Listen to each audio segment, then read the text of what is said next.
എല്ലാ പ്രിയ വിദ്യാർത്ഥികൾക്കും പുതിയൊരുവിടിലേക്ക് സ്വാഗതം.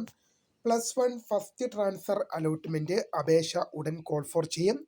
ആർക്കൊക്കെ അപേക്ഷിക്കാം, എങ്ങനെ അപേക്ഷിക്കാം? ഈ വിദ്യാർത്ഥികൾക്ക്, ഒരു കൂട്ടം വിദ്യാർത്ഥികൾക്ക് അപേക്ഷിക്കാൻ പറ്റില്ലെന്നുള്ളത് വാസ്തവമാണ്.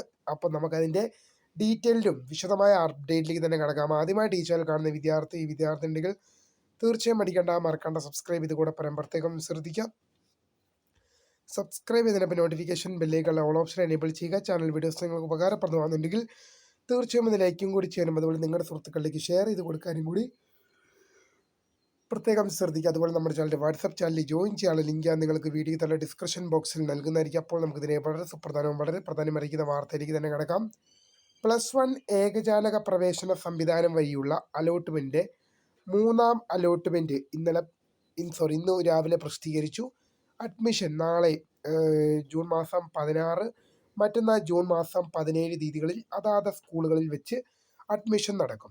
നിങ്ങൾക്ക് ഇഷ്ടമുള്ള സ്കൂളായിരിക്കാം, ഇഷ്ടമില്ലാത്ത സ്കൂളായിരിക്കാം, ഇഷ്ടമുള്ള കോഴ്സായിരിക്കാം, ഇഷ്ടമില്ലാത്ത കോഴ്സായിരിക്കാം, ഏതാണെങ്കിലും നിങ്ങൾ തേർഡ് അലോട്ട്മെൻറ്റോട് കൂടി, third allotment is the last allotment of main allotments. അതായത് മുഖ്യഘട്ടത്തിലെ അവസാന അലോട്ട്മെൻറ്റാണ് തേർഡ് അലോട്ട്മെൻറ്റ്. അതുകൊണ്ട് തന്നെ നിങ്ങൾക്ക് ലഭിച്ച സീറ്റിൽ നിങ്ങൾ തൃപ്തരാണെങ്കിലും നിങ്ങൾ തൃപ്തരല്ലെങ്കിലും നിർബന്ധമായി നിങ്ങൾ ഇതോടുകൂടി സ്ഥിരപ്രവേശനം നേടണം. ഫീസ് അടച്ച് സ്ഥിരപ്രവേശനം നേടണം എന്നുള്ളത് വാസ്തവം തന്നെയാണ്.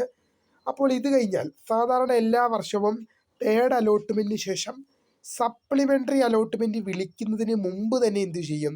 ഒരു ഫസ്റ്റ് ട്രാൻസ്ഫർ അലോട്ട്മെൻറ്റ് വിളിക്കാറുണ്ട് എല്ലാ വർഷവും. അപ്പോൾ അങ്ങനെ ഫസ്റ്റ് ട്രാൻസ്ഫർ അലോട്ട്മെൻറ്റ് വിളിച്ചു കഴിഞ്ഞാൽ ആർക്കൊക്കെ അതിനാണ് അപേക്ഷിക്കാൻ സാധിക്കുക? ഞാൻ ഇപ്പോൾ പറഞ്ഞു, ഒരു കൂട്ടം വിദ്യാർത്ഥികൾക്ക് ആ ഫസ്റ്റ് ട്രാൻസ്ഫർ അലോട്ട്മെൻറ്റായിട്ട് അപേക്ഷിക്കാൻ സാധിക്കുകയാണെന്ന് പറഞ്ഞു. അപ്പോൾ ആരാണ് ആ ഒരു കൂട്ടം വിദ്യാർത്ഥികൾ എന്ന് ഉദ്ദേശിക്കുന്നത്? ഈ ഒന്നാം ഓപ്ഷൻ, ഫസ്റ്റ് ഓപ്ഷൻ അലോട്ട്മെൻറ്റായി ലഭിച്ച ഒരു കുട്ടിക്കും ഫസ്റ്റ് ട്രാൻസ്ഫർ അലോട്ട്മെൻറ്റായി അപേക്ഷിക്കാൻ സാധിക്കില്ല. ഫസ്റ്റ് ഓപ്ഷൻ അലോട്ട്മെൻറ്റായി ലഭിച്ച ഒരു കുട്ടിക്ക് ഫസ്റ്റ് ട്രാൻസ്ഫർ അലോട്ട്മെൻറ്റിനായിട്ട് അപേക്ഷിക്കാൻ സാധിക്കില്ല എന്നുള്ളത് വാസ്തവമാണ്.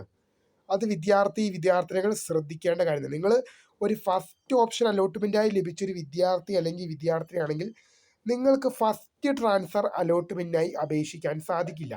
അപ്പം ഞങ്ങൾക്ക് എൻ്റെ ട്രാൻസ്ഫർ അലോട്ട്മെൻറ്റ് കിട്ടില്ലേ, ഞങ്ങൾക്ക് എൻ്റെ ട്രാൻസ്ഫറിൽ അവസരം ലഭിക്കില്ലേ എന്ന് ചോദിക്കുമ്പോൾ നിങ്ങൾക്ക് വേണ്ടി സെക്കൻഡ് ട്രാൻസ്ഫർ അലോട്ട്മെൻറ്റ് എന്ത് ചെയ്യും? HS staff second transfer allotment call for ചെയ്യും. അത് സപ്ലിമെൻ്ററി അലോട്ട്മെൻറ്റിന് വേണ്ടി ശേഷമായിരിക്കും. സപ്ലിമെൻ്ററി അലോട്ട്മെൻറ്റിന് ശേഷമാണ് എന്ത് ചെയ്യുന്നത്? Second transfer allotment call for ചെയ്യുക. അപ്പോൾ ആർക്കൊക്കെയാണ് ഈ ഫസ്റ്റ് ട്രാൻസ്ഫർ അലോട്ട്മെൻറ്റിനായി അപ്ലൈ ചെയ്യാൻ സാധിക്കുന്നത്? നിങ്ങൾക്ക് മുഖ്യഘട്ടത്തിലെ ഏതൊരു അലോട്ട്മെൻറ്റ് ലഭിച്ചൊരു വിദ്യാർത്ഥിക്ക് എന്ത് ചെയ്യാൻ സാധിക്കും? ഇതിനെ അപേക്ഷ സമർപ്പിക്കാം. ഫസ്റ്റ് ഓപ്ഷൻ ഒഴികെ മറ്റേതൊരു ഓപ്ഷനും അലോട്ട്മെൻറ്റായി ലഭിച്ചൊരു വിദ്യാർത്ഥി അല്ലെങ്കിൽ വിദ്യാർത്ഥിനിക്ക് ഈ ഫസ്റ്റ് ട്രാൻസ്ഫർ അലോട്ട്മെൻറ്റിനായിട്ട് അപ്ലൈ ചെയ്യാൻ സാധിക്കും. ഫസ്റ്റ് ഓപ്ഷൻ അലോട്ട്മെൻറ്റായി ലഭിച്ച ഒരു വിദ്യാർത്ഥിക്കും ഇതിനായിട്ട് അപ്ലൈ ചെയ്യാൻ സാധിക്കില്ല. ഈ ട്രാൻസ്ഫർ അലോട്ട്മെൻറ്റ് ഏതൊക്കെ കോട്ടകളിലേക്കായിരിക്കും നടക്കുക? മെറിറ്റ് കോട്ടയിലേക്കാണ് ഈ ട്രാൻസ്ഫർ അലോട്ട്മെൻറ്റ് നടക്കുന്നത്. മറ്റ് മാനേജ്മെൻറ്റ്, കമ്മ്യൂണിറ്റി, അൺഎയ്ഡഡ് കോട്ട പോലെയുള്ള കോട്ടകളിൽ പ്രവേശനം നേടിയവർക്ക് ഈ ട്രാൻസ്ഫറിന് അപേക്ഷിക്കാൻ യോഗ്യരല്ല. എസ്പെഷ്യലി സ്പോർട്സ് കോട്ട പോലും. നിങ്ങൾ സ്പോർട്സ് കോട്ട, മാനേജ്മെൻറ്റ് കോട്ട, കമ്മ്യൂണിറ്റി കോട്ട, അൺഎയ്ഡഡ് കോട്ടകളിൽ പ്രവേശനം നേടിയൊരു വിദ്യാർത്ഥി അല്ലെങ്കിൽ വിദ്യാർത്ഥിനി ആണെങ്കിൽ നിങ്ങൾക്ക് ഈ ട്രാൻസ്ഫർ അലോട്ട്മെൻറ്റ് അപ്ലൈ ചെയ്യാൻ സാധിക്കില്ല. ഞാൻ ഇപ്പോഴും പറയാൻ ആഗ്രഹിക്കുന്നൊരു കാര്യം മാത്രമാണ്, നിങ്ങൾ sports quota, community quota, management കോട്ട, അൺഎയ്ഡഡ് കോട്ടകളിൽ പ്രവേശനം നേടിയൊരു വിദ്യാർത്ഥി അല്ലെങ്കിൽ വിദ്യാർത്ഥിനി ആണെങ്കിലും നിങ്ങൾക്കിതിനെ അപ്ലൈ ചെയ്യാൻ സാധിക്കില്ല. മെറിറ്റ് കോട്ടയിൽ പ്രവേശനം നേടിയ, മെറിറ്റ് കോട്ട മീൻസ് ഗവൺമെൻറ് അലോട്ട്മെൻറ്റ് വഴി മെറിറ്റ് കോട്ടയിൽ പ്രവേശനം നേടിയൊരു വിദ്യാർത്ഥി അല്ലെങ്കിൽ വിദ്യാർത്ഥിനിക്ക് മാത്രമേ ഈ ട്രാൻസ്ഫറിന് അപ്ലൈ ചെയ്യാൻ സാധിക്കൂ. ഈ ട്രാൻസ്ഫറിന് അപ്ലൈ ചെയ്യാൻ സാധിക്കൂ. മെറിറ്റ് കോട്ടയിൽ പ്രവേശനം നേടിയ കുട്ടിക്ക് മാത്രമേ അപ്ലൈ ചെയ്യാൻ സാധിക്കുകയുള്ളൂ. അപ്പോൾ എങ്ങനെയാണ് അപേക്ഷ സമർപ്പിക്കുക? എങ്ങനെയാണ് അപേക്ഷ സമർപ്പിക്കാൻ നോക്കാം. നിങ്ങൾ എങ്ങനെയാണോ +1 അലോട്ട്മെൻറ്റിനായിട്ട് ഓപ്ഷൻ സമർപ്പിച്ചത്, ഓപ്ഷൻ കൊടുത്തല്ലോ, അതുപോലെയാണ് ഇവിടെയും ചെയ്യേണ്ടത്. ഇതിനായി നിങ്ങൾ ട്രാൻസ്ഫർ അലോട്ട്മെൻറ്റ് കോൾ ഫോർ ചെയ്ത് കഴിയുമ്പോൾ ഞാൻ അറിയിക്കും. അപ്പോൾ hscap.kerala.go.in എന്ന വെബ്സൈറ്റിൽ കയറുക. അവിടെ കാൻഡിഡേറ്റ് ലോഗിൻ SWS എന്ന ലിങ്ക് ലഭ്യമാകും. അതിൽ ക്ലിക്ക് ചെയ്യുക.